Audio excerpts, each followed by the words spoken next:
لږ سوچ وکړه چې زما د دې غیبت په وجه به ده ته څومره تکلیف رسي که دی خبر شي. لږ سوچ وکړه چې زما د دې بغض حسد نه خبر شي ده ته به څومره تکلیف ورسي، ده ته به څومره تکلیف ورسي. ای په دین او اسلام کې بغض دپاره، حسد دپاره، نفرت دپاره، ګانو بجانو دپاره، بې حیایي او فحاشۍ دپاره ځای نشته، ګنجایش نشته دی. وخت لږ دی، کار ډېر دی که نه.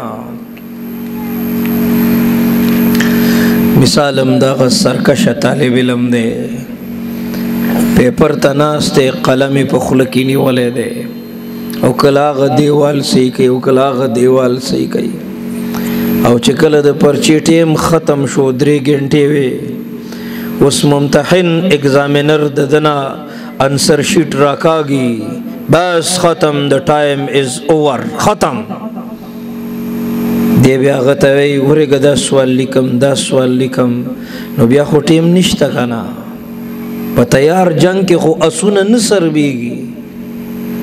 وقت پر کافی ہے ایک قطرہ آب خوشنگام کا، پھر جل جائے اگر قید برسمی پھر کس کام کا.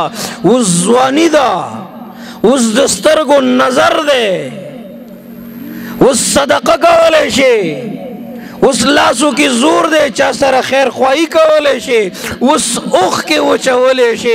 یو وخت به داسې راشي ستا دا ځواني به د امسا او د ډنګورو محتاجوي. یو ورځ به داسې راشي ته به په ویلچیر کې ناست دی، د بل د دیکې محتاج وی. یو ورځ به داسې راشي ته به دومره عاجز شي، ته به په ولاړه باندې مونځ نه شي کولی، ته به کول غواړې نه به شي کولی، ته به جړل غواړې نه به شي جړلی، ته به خندل غواړې نه به شي خندلی، ته به سجدې کول غواړې یقول یا لیتنی قدمت لحیاتی نه به شي کولی.